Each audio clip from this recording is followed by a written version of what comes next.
Perigosíssimos: exibição e ensaio de poder militar no leste da Europa.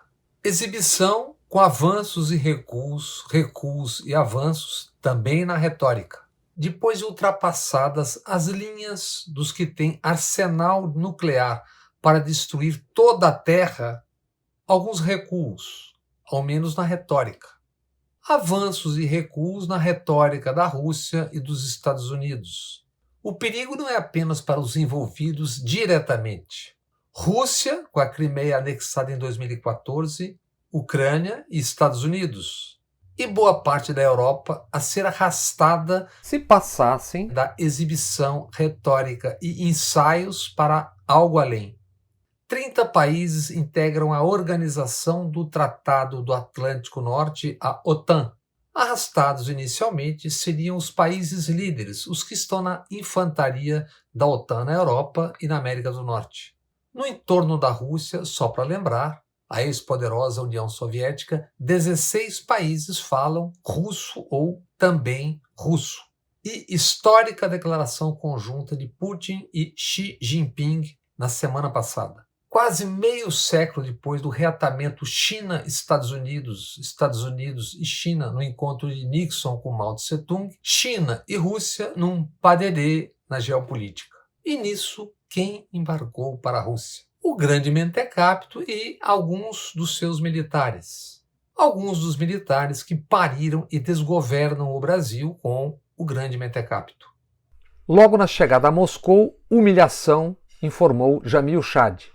O governo russo exigiu: Bolsonaro deveria ficar confinado no hotel até o encontro com Putin. O Itamaraty, que já deveria saber do rígido protocolo em meio à pandemia, foi negociar. Na tarde desta terça, a convite e guiado pelo governo russo, Bolsonaro foi visitar o Kremlin, com máscara obrigatória para a véspera da conversa com Putin. O grande mentecapto foi ao ensaio de Guerra Fria e lhe enfiaram a focinheira. Bolsonaro, pai, entre outros, do deputado dito Dudu 03. Deputado que por 2 anos, secundado pelo parvo Ernesto, então o chanceler, chamou a China para a briga. China, a potência demográfica, militar, nuclear e econômica. Essa viagem à Rússia agora marcada em novembro, depois de convite anterior de Putin. A princípio, e creio que só a princípio, mesmo sob Bolsonaro, a viagem tem um contraponto útil, ao menos. Já são mais de 3 anos do presidente do Brasil e os seus batendo continência, servindo de capacho para os Estados Unidos. A minha continência, a bandeira americana.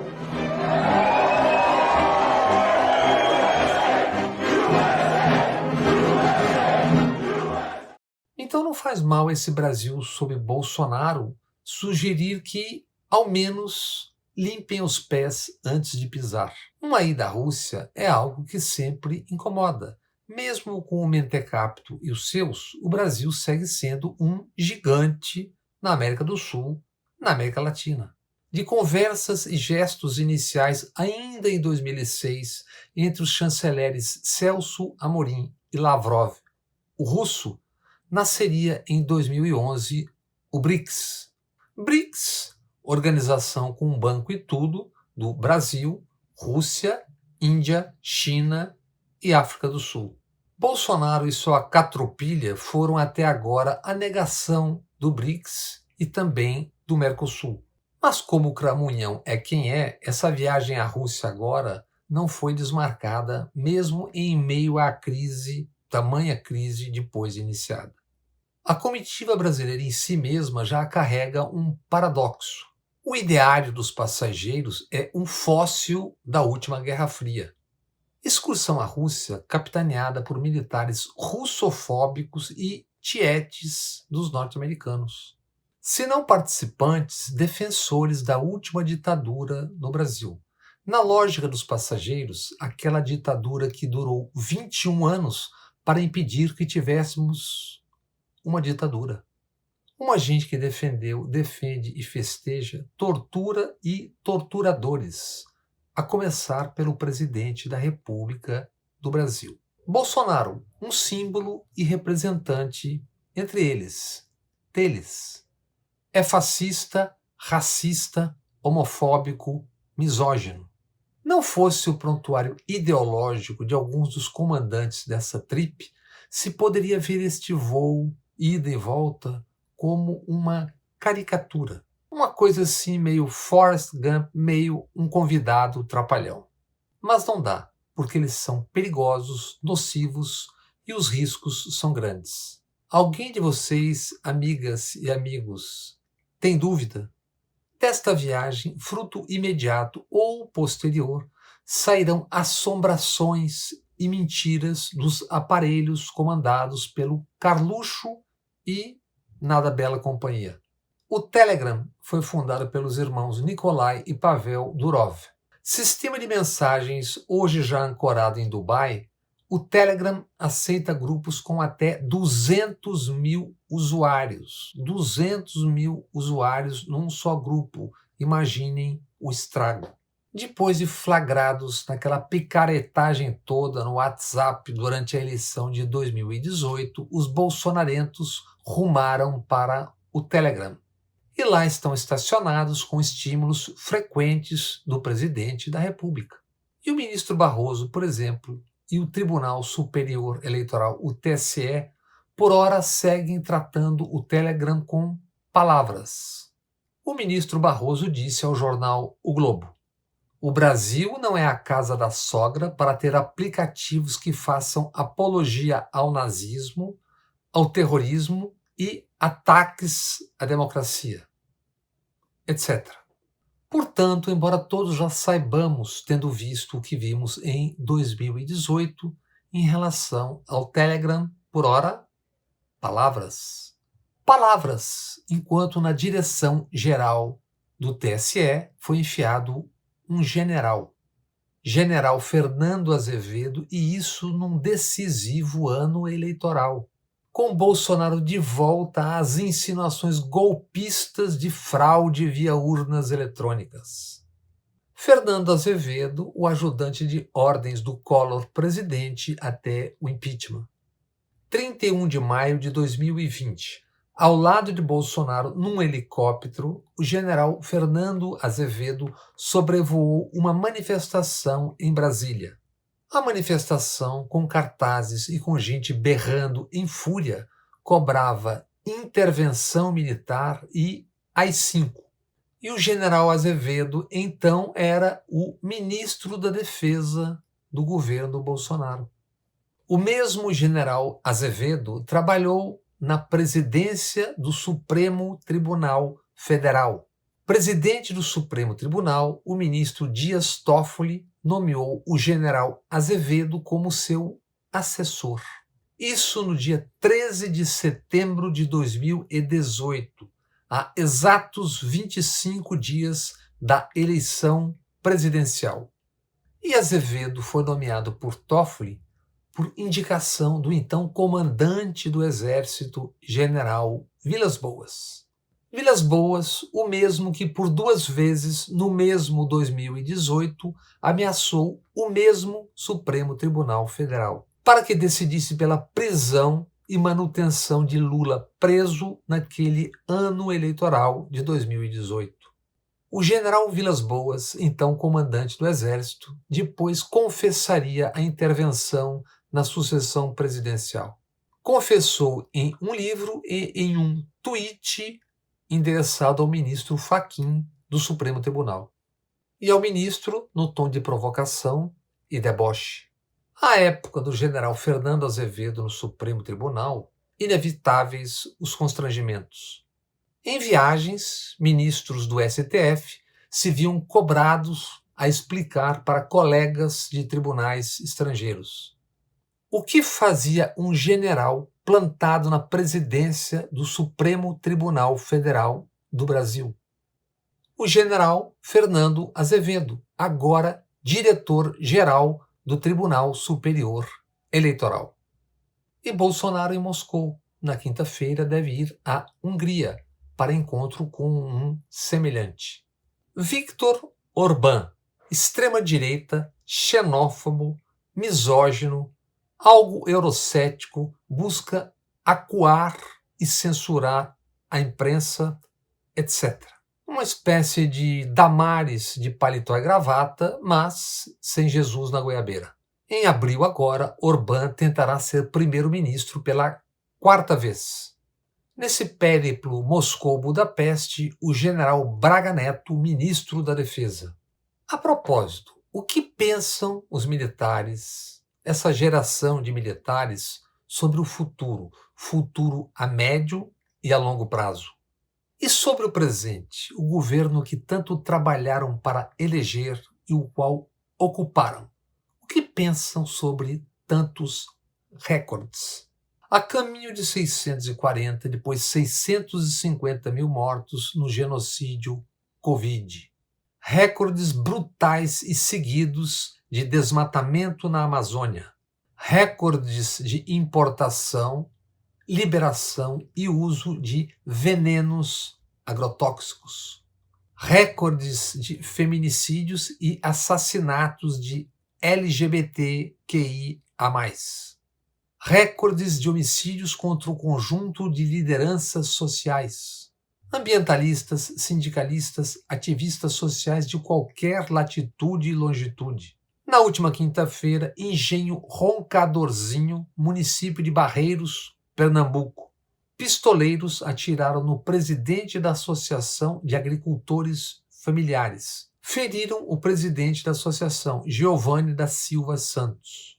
Não satisfeitos, mataram o filho de Giovanni, um menino de 9 anos que se escondeu com a mãe debaixo da cama. Penha, no Rio de Janeiro. Operação da bolsonarenta Polícia Rodoviária Federal. 8 mortos e escolas fechadas. São os seguidos recordes na matança de PPPs, pretos, pobres, periféricos. Sabemos que não cabe, e não sequer as Forças Armadas, nas funções que são das polícias. Mas vamos às consequências do que é zero como novidade. De norte a sul, de leste a oeste, espalhadas pelo país, as facções e milícias. Nas capitais e mesmo em cidades do interior, regiões, territórios onde as polícias, os policiais não entram, ou só entram como sócios ou cúmplices.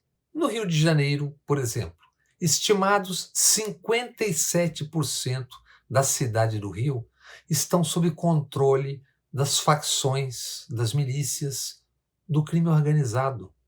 E Braga Neto, o hoje ministro da Defesa e em Moscou, foi o interventor, governou o Rio de Janeiro ao longo de 2018, do ano quase inteiro, com total apoio dos serviços de inteligência das 3 armas e das polícias do Rio. Deu no quê? E não sabiam do milicianato? Não sabiam da proximidade dos Bolsonaro com o finado capitão Adriano, chefe do escritório de pistoleiros, uma organização de pistoleiros pagos para matar? Não sabiam das rachadinhas, das condecorações, homenagens feitas pelo hoje presidente e um de seus filhos ao chefe do escritório do crime, um chefe de pistoleiros? Não sabiam, não souberam das relações comerciais da família com o faz-tudo Queiroz, com o Adriano e companhia? Apenas imaginemos, a Guerra Fria esquenta, em fogo brando ou alto. A Rússia, ora visitada, já está na Venezuela, prestando ajuda militar. A Rússia foi convidada por Alberto Fernandes a ir à Argentina. No xadrez contra Biden e os Estados Unidos, Putin ameaça enviar tropas para a Venezuela e Cuba. A China e seus múltiplos poderes estão mundo afora e também aqui. O Brasil, sob militares e Bolsonaro, se agachou, tornou-se um pária e sub do comando militar dos Estados Unidos da América do Norte no Atlântico do Sul. O Sul, onde está o Brasil, o gigante da América do Sul. 19 milhões com fome, 119 milhões sem saber se terão o que comer até o fim do mês. Desempregados ou já desistiram uns 20 milhões de brasileiros. Nordestinos e sudestinos cada vez mais ciosos e orgulhosos das suas diferenças. Caros militares, diante dos cenários daqui e do mundo, hoje, amanhã e mais adiante, que tal largar a mamata? Que tal, militares, deixar a tutela do poder político de uma vez por todas? Com raros, escassos intervalos, já estão nessa há mais de 130 anos, desde a proclamação da República.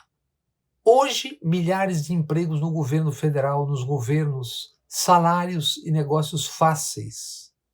Que tal voltar de vez para quartéis, fronteiras, ares e mares? Que tal esquecer o projeto de expansão do poder militar para a política, para o poder político? Esse projeto que o coronel Marcelo Pimentel tem esmiuçado tão claramente com nomes, histórias e datas. Que tal, militares, pensarem nos riscos para o Brasil cada vez mais óbvios? Num país que, de novo sob tutela militar, foi levado a esse solar estado de decomposição. Apenas imaginemos uma guerra fria que se consolide e esquente. O que custaria? Quanto tempo levaria para estrangeiros eventualmente interessados armarem alianças com nossas facções e milícias, que já hoje dominam territórios? E a chamada sociedade, os parlamentos, que tal não aceitarem mais aberrações? Como os 562 novos agrotóxicos liberados em 2021. Como o bárbaro, criminoso projeto de lei do veneno aprovado há uma semana na Câmara, sob a articulação do nefasto Arthur Lira, presidente da Câmara, e seus assemelhados. Projeto que vai ao Senado. Acordem! Como pais, avós, irmãos, filhos de alguém, votam nessa gente escrota, gente que aprova níveis aceitáveis de câncer, de distúrbios hormonais, de dezenas e dezenas de doenças. Lei que entrega a medição final de níveis aceitáveis de câncer e outras doenças para o Ministério da Agricultura, tangidos por bandos do boi e da bala, com eleições financiadas pelo agro que é pop. Pelo projeto de lei já aprovado na Câmara, para não assustar, os venenos agrotóxicos passam a se chamar pesticidas. Não melhora muito, né? Porque se for fora do controle, como é e tem sido, se torna uma peste. Esse é o maravilhoso e bilionário mundo da fantasia, onde o agro é pop. Vocês ouvem, martelando, martelando, martelando, todas as noites, no horário nobre. Agro é tech, agro é pop, agro é tudo. Tá na Globo. Então vamos a alguns exemplos baseados em ciência arduamente pesquisada deste maravilhoso mundo. Alacloro está na lista da PAN, Pesticide Action Network. Alacloro definido como altamente perigoso, proibido na União Europeia e no Brasil definido como medianamente tóxico. Na Europa permitem 0,1 micrograma de alacloro por litro de água potável. No Brasil, 20 microgramas por litro de água potável. É usado nas lavouras de milho, soja, algodão, café, cana-de-açúcar, etc. Atrazina, na União Europeia, classificado como altamente perigoso, ataca o sistema hormonal.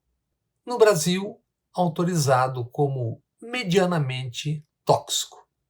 Usado na cana-de-açúcar, milho, etc. No Brasil, permitidos 2 microgramas por litro da água que bebemos e usamos em casa. Na Europa, permitido 0,1 micrograma por litro de água. Audicarb, no Brasil, o chamado chumbinho, salvo engano para matar ratos, e talvez por isso seja tão utilizado. E é extremamente perigoso, segundo a Organização Mundial da Saúde. 2,4-D. Com a outra mistura, foi usado na Guerra do Vietnã, aquele desfolhante. Por aqui, na soja, nas pastagens.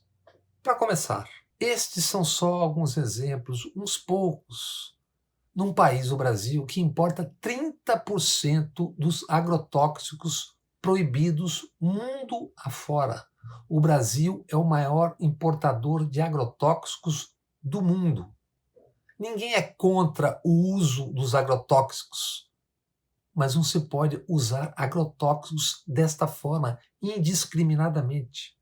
Desta maneira bárbara que estão usando, criminosa. Da viagem à Rússia, grande produtora de fertilizantes, quem sabe a comitiva bolsonarenta poderá trazer mais novidades para o agro EPOP. Há 3 anos, Larissa Bombardi, geógrafa da USP, colunista deste canal, ora exilada na Europa, alerta. O Brasil permite 5.000 vezes mais glifosato na água do que países europeus. E em vários países o glifosato já foi e outros está sendo proibido. Um outro exemplo que talvez pela dimensão e pelos números fique claro do que estamos tentando dizer já há anos. O herbicida Roundup para semente de mesmo nome, feitos um para o outro. Nos Estados Unidos, batalha jurídica foi iniciada em 2018. O jardineiro Dwayne Johnson acusou o glifosato foi o causador de seu câncer. O jardineiro ganhou, a Bayer AG, farmacêutica dono da Monsanto, a produtora, recorreu. A Monsanto, Bayer, terminou fechando um acordo para encerrar o processo nos Estados Unidos. 125.000 pessoas. Somente em abril de 2020, os demandantes contra a Roundup Bayer nos Estados Unidos eram 52.500 pessoas. E atenção para as indenizações pagas e a serem pagas. 10,9 bilhões de dólares. Ou seja, 57 bilhões de reais. Isso só um dos agrotóxicos que aqui comemos, bebemos, alegres e satisfeitos. Os que podem, óbvio, beber e comer. Alegres e satisfeitos porque o agro é pop. Atenção, sindicatos, confederações, movimentos sociais, o grupo Prerro de advogados, tribunais, partidos dignos do nome, ONGs, OAB e o escambau. Que tal despertarmos e impedirmos mais esse genocídio? Esse genocídio imposto sob silêncio desde gerações passadas. E agora adoecendo, atingindo mortalmente gerações do presente e do futuro. Os seus, os nossos filhos.